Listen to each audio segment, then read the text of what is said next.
Hi everyone. Our Bible verse for today is all about Luke 16:1-3. Jesus tells the parable about a rich man whose manager is accused of wasting his professions.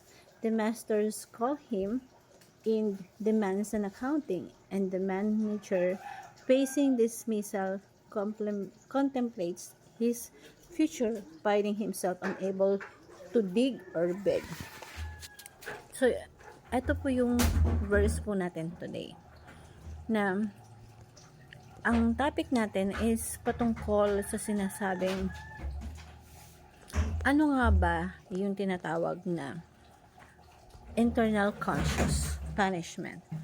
So, this is the belief that those who reject Christ will experience a real, unending, and fully unconscious punishment in hell.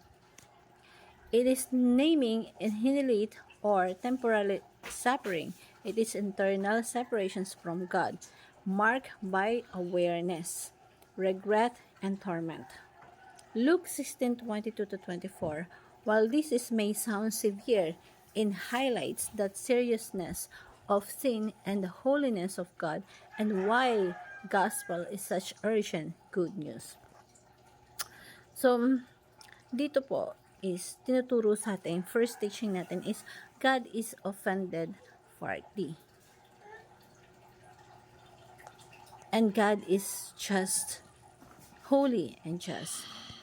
So, for the longest time, there is internal conscious punishment. At may mga aware, may mga hindi. Actually, karamihan aware dyan na kapag meron kang kasalanan, ang longest punishment mo is pupunta ka sa hell. Diba? Meeting light after death, may karugtong. Yan. So, sabi nga sa Psalms 51:4, against you, you only have sinned and done what is evil in sight.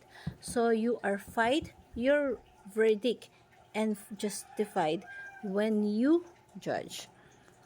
Lahat ng mga kasalanan natin, kasalanan po ito sa Diyos, hindi lang sa ibang tao.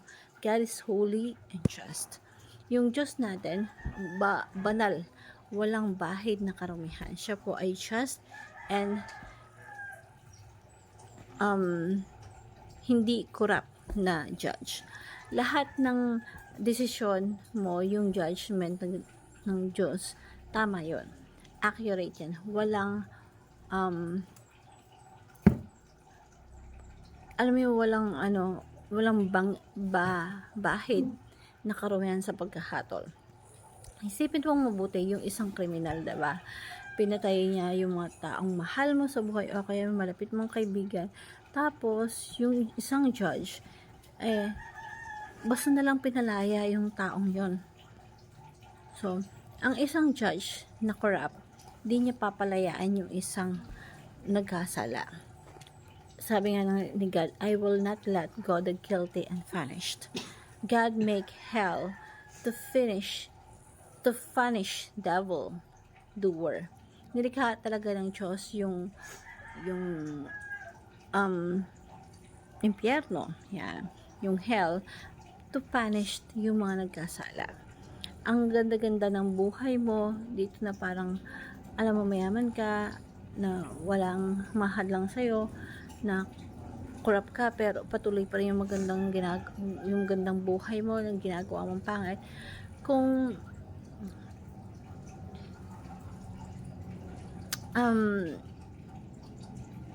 dito yon, sa worldly yon, pero just wait for the judgments of God, no? Kasi yung Diyos natin, may just and fair judgment.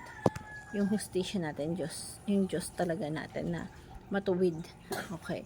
So, sabi nga sa Matthew 25:41, then hell will say to those on his left, depart from me, you are not cursed, into the eternal fire prepared for the devil and his angel. So, may so meron talagang pangwalang hanggan na punishment. At sabi nga sa Matthew 25 5 to 41, ganun nga, acknowledgements the seriousness and gravity of sin. Minsan kasi, yung puso natin, nagiging kalos na. Kumbaga tumigas na dahil sa ating mga kasalanan. So, manhid na sa kasalanan. Ordinaryo na yung paggawa ng kasalanan. But, yung kasalanan na ginagawa natin, tandaan natin, ginagawa natin, or it's an offense against God. Hindi po yun against other people. Though sometimes kasama yan, pero it's against God.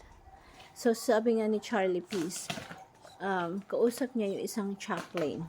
Internally, ultimately, all the offense committed against God. Tatandaan po natin. Sabi nga dito, dun sa sinabi ni Charlie,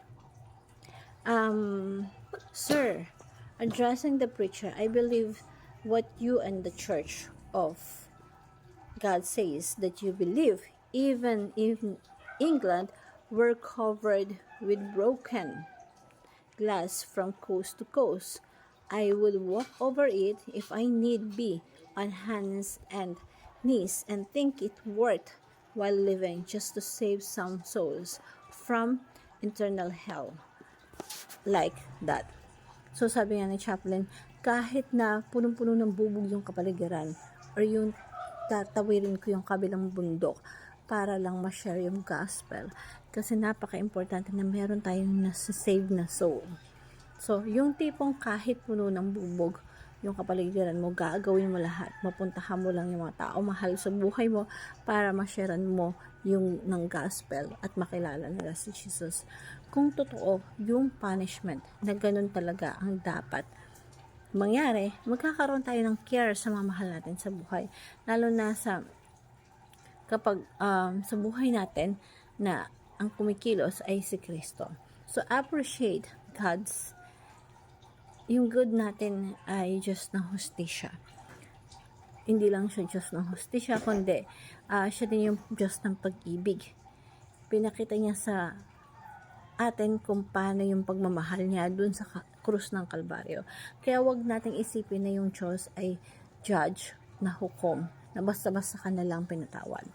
Sobrang laki ng pasasalamat na natin na talagang binigyan naman ng judgment or ng kaparusahan ng punishment yung kasalanan natin. Pero hindi sa katawan natin, kundi sa katawan ni Kristo doon sa krus.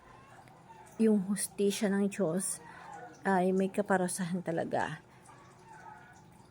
At si Kristo ang sumula nun para sa atin. At that's the biggest greatest na kailangan pasalamatan natin sa buhay natin. Yun yung pag-ibig ng Diyos na pinakita niya sa atin. And sabi nga sa Romans 5-8, but God demonstrates His own love for us in this. While we are still sinners, Christ died for us.